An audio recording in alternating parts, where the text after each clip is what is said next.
अस्सलाम वालेकुम एवरीवन। उम्मीद करती हूँ आप लोग सब ठीक ठाक होंगे। अक्सर आप लोग पूछते हैं कि कलर डाई कौन सा करना चाहिए, कौन सा ब्रांड लेना चाहिए।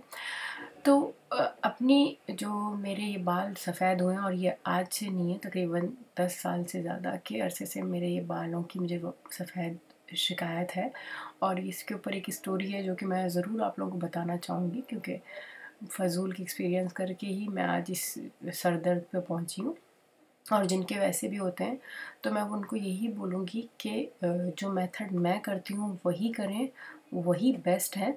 ये वीडियो जो है 2 पार्ट्स में है, ताकि आपको सही से समझ आ सके, इसलिए मैंने 2 पार्ट्स में किए हैं।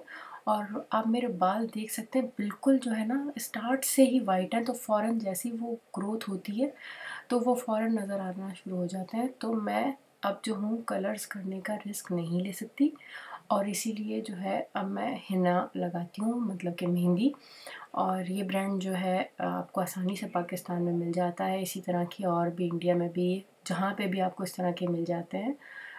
आसानी से मेहंदी जो होती है 100% प्योर तो नहीं कहूँगी, लेकिन ये बहुत इफ़ेक्टिव होती है और मुझे बहुत अच्छा रिज़ल्ट इससे मिल रहा है। मेरे बाल की ग्रोथ अच्छी हो गई है और बिल्कुल भी पतले नहीं रहे, झड़ते नहीं हैं। तो मैं तो बहुत अरसे से अपने बालों को जो है मेहंदी लगा रही हूँ।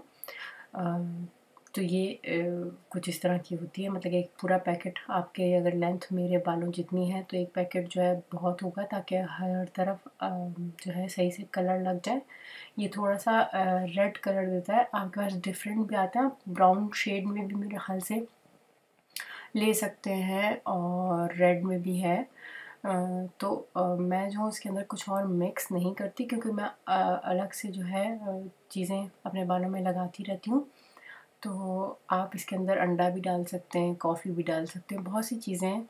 जैसे अगर आप चाह रहे हैं कि रेड कलर ना हो तो आप कॉफ़ी डाल लें उसके अंदर, ताकि वो ब्राउन शेड आपको मिल जाए। नहीं तो मेहंदी जो है दूसरे कलर्स में भी मिलती है, नेचुरली रहती है, लेकिन कलर आपको आपके हिसाब से जो आप चाह रहे होते हैं वो मिल जाता है।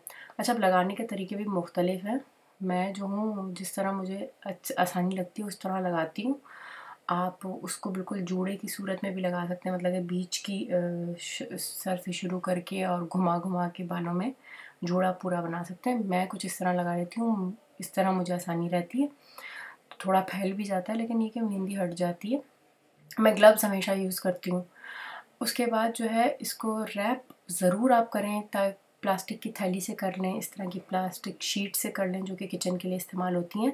वो इसलिए मैं आपको एडवाइस करूँगी, क्योंकि अगर आप इसको सूखने देंगे और अगर मेरी तरह आपकी वाइट ग्रोथ है बालों की, तो जब ये सूखता है ना तो ये वाइट जो है बाल आपके वैसे ही रह जाते हैं, क्योंकि मेहंदी बहुत जल्दी सूख जाती है।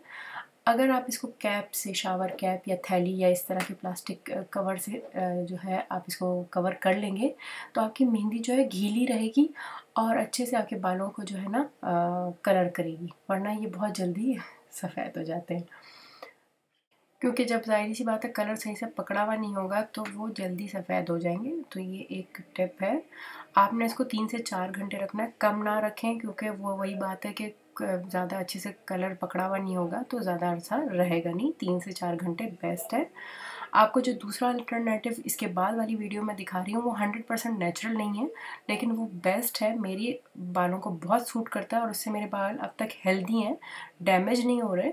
तो मैं आपसे वो शेयर करना चाह रही थी, अगर आप भी मेरी तरह इस तरह सफ़र कर रहे हैं वाइट हेयर्स के साथ तो प्लीज़ वो ज़रूर देखें, नेक्स्ट वीडियो ज़रूर चेक करिएगा। अगर वीडियो पसंद आई है तो प्लीज़ लाइक करें, शेयर करना बिल्कुल नहीं भूलिएगा और सब्सक्राइब करना भी आप नहीं भूलेंगे, और आपके कमेंट्स का तो मुझे हमेशा से इंतज़ार रहता है। नेक्स्ट वीडियो तक के लिए बाय।